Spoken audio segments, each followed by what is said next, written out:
IPL के matches में अक्सर जो कंट्रोवर्सी है वो ना चाहते हुए भी क्रिएट हो ही जाती है। और आज के मैच में जो कि राजस्थान और दिल्ली के बीच में हुआ, इस मैच में भी थोड़ी सी ऐसी कंट्रोवर्सी देखने के लिए मिली। ये कंट्रोवर्सी तब हुई जब संजू सैमसन आउट हुए।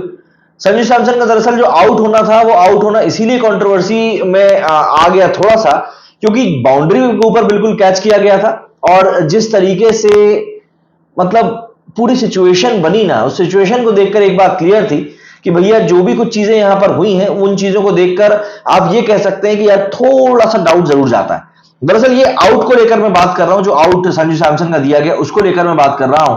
क्योंकि सबसे बड़ी समस्या ये थी कि राजस्थान जब बॉलिंग कर रही थी तब एक वाइड को लेकर जब रिव्यू लिया गया था करीब 4 से 5 मिनट का तो बहुत शांति से टाइम ले लिया था। और उसी टाइम लेने के कारण लोग बोलने लगे कि यार आखिर ये क्या सिनेरियो है कि एक बल्लेबाज जो कि मैच जिताऊ पारी खेल रहा है उसके आउट होने के डिसीजन को लेकर आप 1 मिनट में फैसला कर लेते हो और वाइड को लेकर तो आप बैठे रहते हो। देखिए, जब आप इस तरह का डिसीजन लेते हैं तो कई बार वो गेम चेंजिंग भी हो सकता है।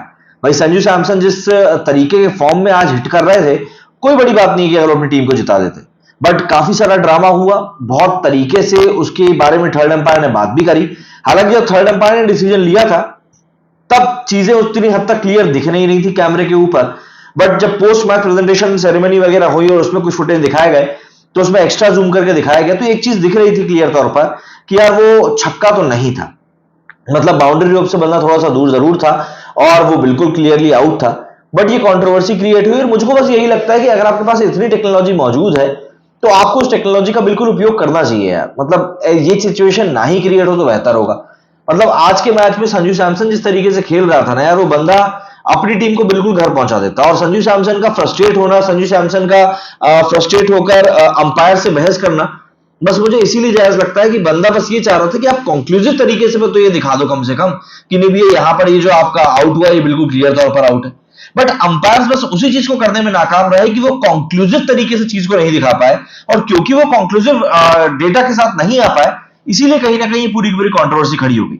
देखिए, संजू सैमसन को लेकर तो वैसे भी सोशल मीडिया के ऊपर एक अलग ही तरह की पॉजिटिविटी बनी रहती है। और टी20 वर्ल्ड कप में सिलेक्शन के बाद से तो बंदा वैसे भी एक अलग ही लेवल पर खेल रहा है। तो ऐसे में जो सिचुएशन निकलकर सामने आ रही है वो सिचुएशन बस यही है कि जो भी हो, मतलब जिस भी तरीके से आप ये डिसीजन ले रहे हो, कम से कम आप उस चीज को क्लियर रखो। मतलब जब संजू सैमसन आउट हुए तब वो 45 बॉल्स पर 86 रन बनाकर खेल रहे थे। बंदे ने 8 चौके और 6 छक्के मार दिए थे। और सबसे बड़ी बात तो ये कि जिस पॉइंट पर संजू सैमसन आउट हुए उस समय 162 रन थे। मतलब एक तरीके से जिस स्कोर पर ये आउट हुई, उस स्कोर में से आधे से भी ज्यादा रन अकेले संजू सैमसन ने बना के रख दिए थे। तो ऐसे में बहुत हद तक चीजें जो हैं वो कुछ इस तरीके से हैं कि संजू सैमसन के साथ में क्योंकि पब्लिक के इमोशन जड़े हुए हैं और ऐसा डिसीजन ऐसे टाइम पर ऐसे मौके पर निकलकर सामने आया कि थोड़ी सी कंट्रोवर्सी क्रिएट हो गई। बट बाद में, मैच के बाद में सारी चीजें क्लियर हो गई थी। आज का मैच काफी इंपॉर्टेंट भी था। राजस्थान दरअसल ये मैच जीतकर टेबल टॉप करना चाह रही थी, जो कि वो अधिकतर इस सीजन में कर बैठे हुए थे। बट पिछले मैच को केकेआर ने जिस तरीके से जीता था उसके बाद वो 16 पॉइंट्स और बेहतर नेट रन रेट होने के कारण टॉप पर पहुंच गई। आज का मैच राजस्थान भले ही हार गई हो, लेकिन राजस्थान के लिए थोड़ी सी दिक्कत की बात इसलिए है क्योंकि राजस्थान ये कुछ लगातार मैचेस हार गई है। इस कारण से हो ये सकता है कि ये शायद अपना जो मोमेंटम इन्होंने पाया है उस मोमेंटम को ये लोग खो दें। अभी लगातार ये लोग 2 मैच हार चुके हैं और ये जो हार है ये ऐसे समय पर आ रही है जब प्लेऑफ की जो रेस है वो बहुत ज्यादा टाइट होती जा रही है। मतलब आप कोलकाता और राजस्थान के बारे में बस इसीलिए डर की बात नहीं करते क्योंकि ये दोनों टीमें टेबल टॉप कर रही हैं और 16-16 पॉइंट्स के साथ में अलग ही सेफ बैठी हुई हैं।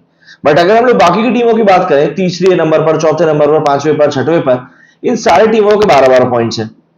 चेन्नई के ही 12 है, हैदराबाद के ही 12 है, दिल्ली के ही 12 है, लखनऊ के ही 12 है। तो ऐसे में यहां पर एक बहुत ही हेल्दी कंपटीशन देखने के लिए मिल रहा है। और जब कंपटीशन इतना ज्यादा तगड़ा हो जाता है ना, तब प्लेयर्स के अंदर से काफी ज्यादा एग्रेशन भी निकल कर सामने आता है। और वही एग्रेशन आज हमने संजू के साथ भी देखा है। अब संजू ने जिस तरीके से अंपायर के साथ में थोड़ी सी भिड़ंत करी है, उसका खामियाजा तो हो सकता है कि संजू को भुगतना पड़े। बट बात यही है कि चीजें अगर अगर आपके पास इतनी टेक्नोलॉजी है तो मैं बस यही कहूंगा कि आप अगर उसी समय मैदान पर ही सारी चीजें क्लियर कर दें कि भैया हम इतना बड़ा जूम लगा सकते हैं और सब देख सकते हैं, तो मेरे हिसाब से प्लेयर का भी कंसंट्रेशन लैप्स नहीं होगा और वो भी मन लगा कर खेल पाएगा। बट जिस तरीके से यहां पर टेक्नोलॉजी का मैं कहूंगा अंडर यूज होता है, वो काफी ज्यादा दिमाग खराब करने वाला हो जाता है कि यार अगर आपके पास में कोई सुविधा है तो आप उसका यूज क्यों नहीं कर रहे हैं। और सबसे बड़ी बात तो वही हो जाती है ना कि राजस्थान की फील्डिंग के समय पर आप एक वाइड को 4 से 5 मिनट का समय दे रहे हो, लेकिन यहां पर एक ऐसे प्लेयर के आउट होने की हम बात कर रहे हैं जिसके आउट होने से पूरे का पूरा सिनेरियो बदल सकता है, पूरे के पूरे सिनेरियो की झटका लग सकता है। आप उसके बारे में मतलब कुछ सोचना ही नहीं चाह रहे। भैया ये क्या है? संजू सैमसन एक बड़ा खिलाड़ी है, संजू सैमसन के साथ में लोगों के इमोशंस जुड़े हुए हैं, तो ऐसे में उसको लेकर कोई भी डिसीजन जब आता है, वो भी नॉन कंक्लूसिव एविडेंस के साथ में, तब कहीं ना कहीं पब्लिक को दिक्कत तो हो ही जाती है। आपका क्या कहना है इस बारे में? कमेंट करके जरूर बताइएगा। मेरे इस वीडियो फिलहाल उतना ही। जय हिंद, जय भारत।